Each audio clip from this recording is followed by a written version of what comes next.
Heisei et ses alliés qui ont trouvé le soutien de Yotanwa, monarque des hommes des montagnes, ont réussi leur attaque surprise dans Kanyu, la capitale contrôlée par Seikyu. Contraint toutefois à de rudes combats par des forces supérieures en nombre, Heisei ordonne qu'une unité pénètre dans le palais.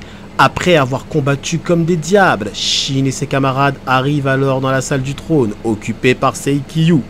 À la fin du tome 4, les frérots, on savait que Rankai s'était littéralement fait percer par Shin. Tiens, d'ailleurs, Shin, cette fois-ci, tu l'as percé. D'habitude, tu découpes. Hein. Il y a eu un combat qui était monstrueux entre Bajio, les hommes des montagnes, en gros, Shin et Rankai. Mais là, cette fois-ci, Rankai est obligé de baisser les armes, enfin il n'avait pas d'armes mais bref. En plus de ça, Shin va lui mettre un coup de pression visuel qui montrera toute la force du personnage. Il dira bien, reste à terre si tu ne veux pas te battre.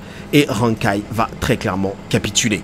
Et là c'est la décrépitude de Seikyu, plus d'honneur, plus rien. Alors on faisait le beau gosse avant, il était assis, ouais respire pas mon air, patati patata, et regardez-le maintenant, une vraie merde, très clairement. Il va essayer de s'enfuir, mais frérot, tu sais pas ce qui t'attend dehors. Non franchement c'est la décrépitude, c'est sale, et là j'ai kiffé, parce qu'on est vraiment sur le roi qui est en train de tomber. C'était même pas un roi déjà. C'était un pseudo-roi, ou plutôt un enfant qui jouait à faire le roi. Mais c'était pas un roi. Le roi, c'est Heisei, frérot, et tu vas l'apprendre très rapidement. Bref, on constate également que le général Uki contrôle la zone. Il a envoyé le général Tout pour que personne puisse s'échapper de la salle. C'est-à-dire que le général Uki, on sent que, voilà, il est en train de réfléchir à savoir qu'est-ce qu'il fait. Est-ce qu'il bute tout ce monde-là, là? Est-ce qu'il balance tout ça à la poubelle? Ou est-ce qu'il va laisser une chance au roi? Et finalement, Uki va arriver sur le champ de bataille.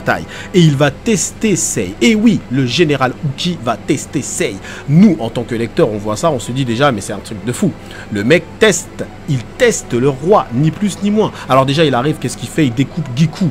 Ça, j'ai trouvé ça magnifique. Parce qu'en plus de ça, il y a eu un espoir, en fait. Giku, il a osé dire à Uki, ouais, tu nous as menti, tu as dit que tu avais tué Shogun-kun, pourquoi tu l'as pas fait? T'as intérêt à nous donner une bonne raison, sinon je vais te tuer. Mais t'es malade ou quoi, gars? Tu sais pas à qui tu parles? Eh ben, tu vas l'apprendre.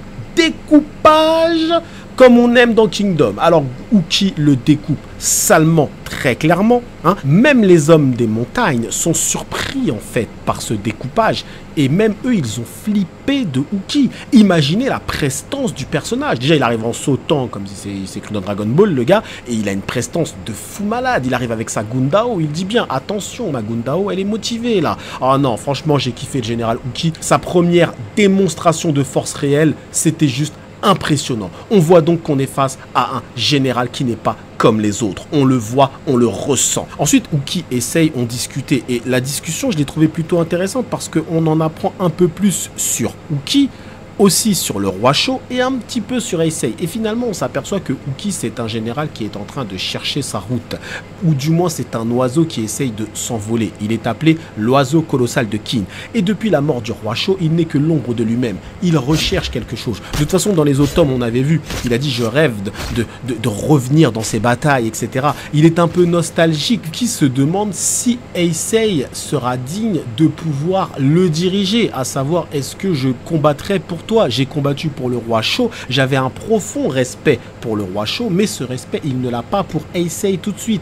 Et finalement, Heisei, vous connaissez, ce mec-là, c'est un homme politique. Il rigole pas, c'est abusé. Il lui a fait un discours directement, il l'a fait plier. Et même moi, le discours, j'avoue qu'il était très prenant. Il a tout de suite compris le problème du général Uki. Et il ne s'est pas rabaissé, je précise bien. Heisei ne s'est pas rabaissé face à Uki. Il lui a juste dit, je sais ce que tu recherches et je peux te le donner. Je peux faire en sorte que tu puisses t'envoler encore. Uki, d'une certaine façon, reconnaît un petit peu la valeur d'Heisei et il décide de retirer ses troupes. Mais en tout cas, si Heisei, il n'avait pas parlé aussi bien, c'était fini pour lui, c'était fini pour tout le monde. Parce qu'au bout d'un moment, ça le saoulait de voir ce spectacle hein, dans la ville de Kanyu. Non, au bout d'un moment, il faut arrêter les conneries. Hein.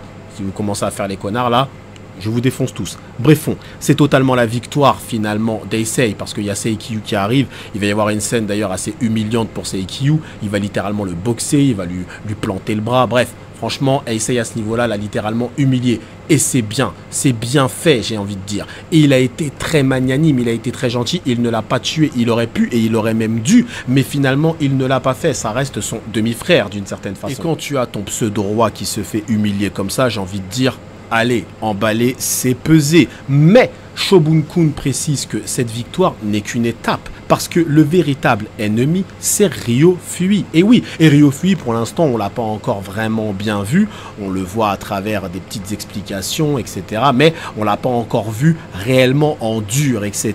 S'exprimer, interagir. Et il va arriver très prochainement, ne vous inquiétez pas les frères. Mais ça nous montre finalement que cet arc de la rébellion de Seikyu se termine d'ailleurs dans ce tome 5, mais cet arc finalement n'était qu'une étape dans le projet de Heisei, tout simplement. Et finalement, Seikyu n'est qu'un ennemi limite, un ennemi un peu random, parce que les ennemis qui arrivent sont bien plus forts et bien plus dangereux. Seikyu, c'est un peu un enfant gâté, etc. Vous voyez ce que je veux dire? Là, on arrive à un ennemi un peu plus puissant, à savoir Ryo Fui. Mais écoutez, maintenant, si on doit faire le bilan de cet arc, je dirais que c'était très sympa, je dirais même que c'était très bon. On a quand même eu des bons combats, on a eu Shin versus Saji, après on a eu Bajio, etc., les hommes des montagnes versus Rankai, on a eu Heisei qui s'est illustré aussi, on a eu un beau combat entre eux. On a découvert beaucoup de personnages, on a découvert Yotanwa, on a appris à connaître Eki, un petit peu plus aussi Karyoten, surtout à la fin de ce tome. Non, franchement, je trouve que c'est bien maîtrisé. Alors attention, je suis pas en train de vous dire que cet arc est extraordinaire. Évidemment que dans Kingdom, on a des arcs extraordinaires. Mais disons que ça pose bien le contexte scénaristique et ça nous pose bien l'univers de Kingdom. Et j'ai envie de dire que pour débuter, c'est parfait. Tout simplement pourquoi? Parce qu'on a maintenant les protagonistes, les antagonistes, on arrive un peu à les percevoir, mais évidemment il y en a d'autres qui vont arriver par la suite, mais on a une base qui est solide, à savoir Heisei, Shin, et d'une certaine façon un petit peu Karyoten. J'ai bien dit un petit peu Karyoten, parce qu'on sent qu'elle n'est jamais réellement oubliée dans la narration.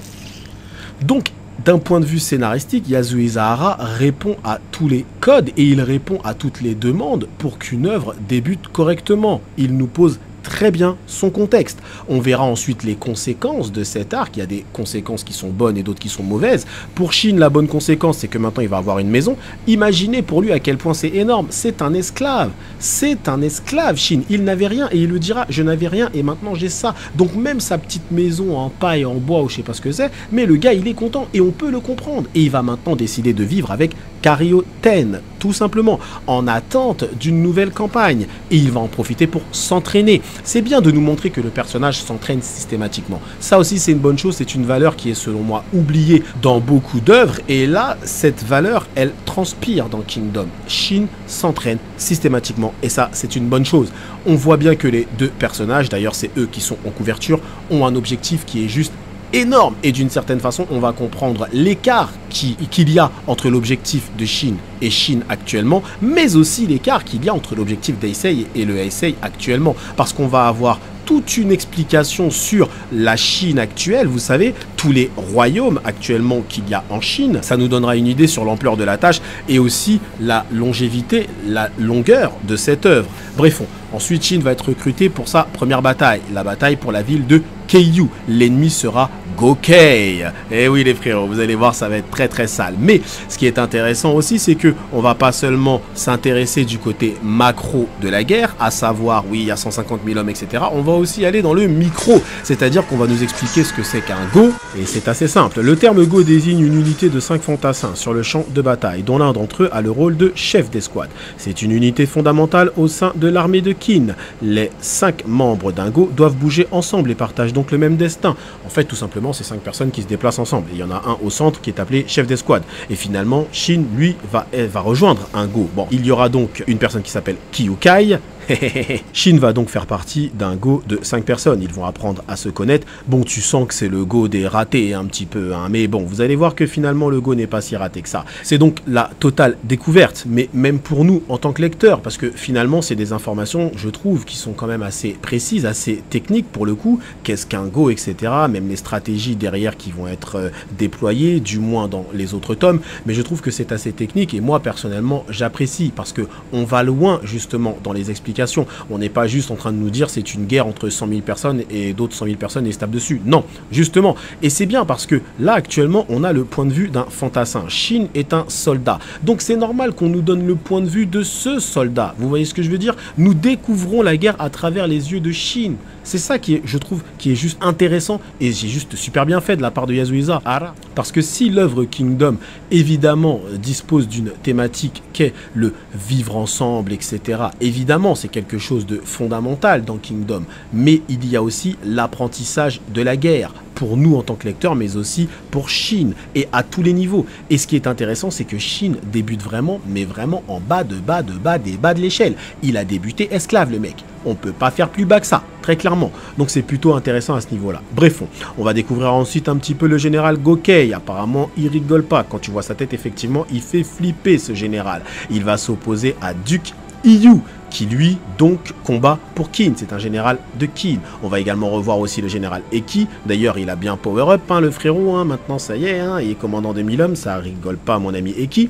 Mais bref, tous ces personnages là qui ont été importants aussi dans l'arc de la rébellion, surtout Eki évidemment, parce que Gokei et Duke Iyu ils n'apparaissent que maintenant, mais bref, c'est intéressant de voir les conséquences encore une fois de la rébellion de Seikyu. C'est intéressant de nous montrer les conséquences justement de la rébellion de Seikyu, et l'une des conséquences c'est que le travail de Eki a été récompensé.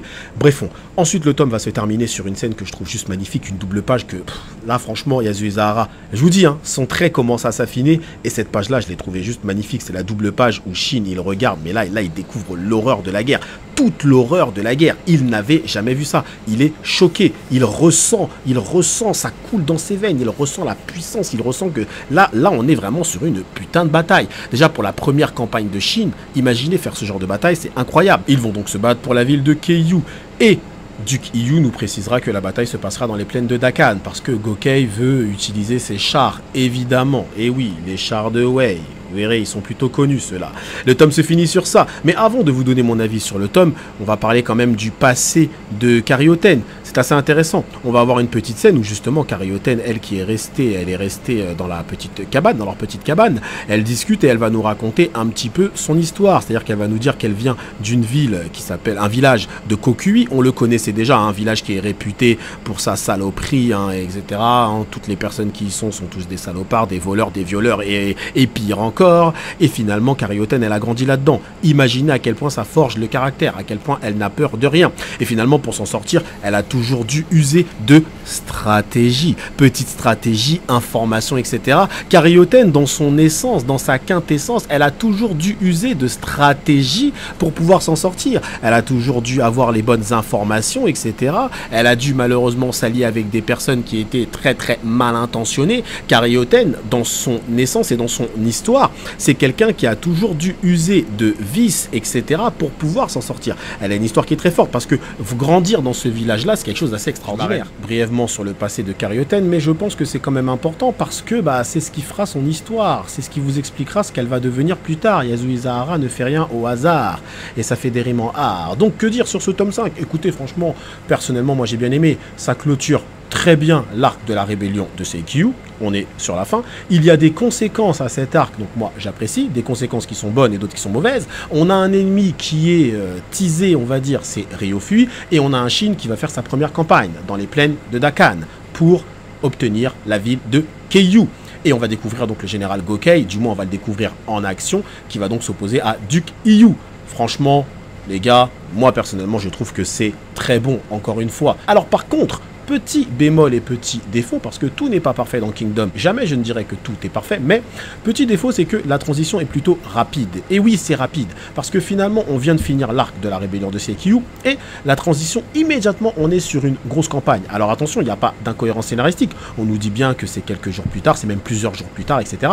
À ce niveau-là, même plusieurs semaines de mémoire. Mais ce que je veux dire par là, c'est que la transition est quand même assez rapide. Vous voyez ce que je veux dire? On est tout de suite sur une très très grosse campagne. Et finalement, ça a des avantages et des inconvénients. L'avantage, c'est que c'est très dynamique et finalement dans la lecture, il se passe toujours quelque chose. L'inconvénient, c'est qu'on aimerait des fois que ça se pose un petit peu. Donc là, je trouve que la transition était un petit peu rapide finalement. J'aurais aimé voir un peu Shin dans son quotidien. Donc la transition, effectivement, est un peu rapide. Mais bon, en tout cas, globalement, tout ça, ça se tient bien, les frérots. Donc voilà, dites-moi vous en zone commentaire ce que vous avez pensé de ce tome 5 lorsque vous l'avez lu, pour ceux qui connaissent déjà la suite ou pour ceux qui découvrent aussi Kingdom avec nous, tout simplement. Moi, ce que vous en avez pensé.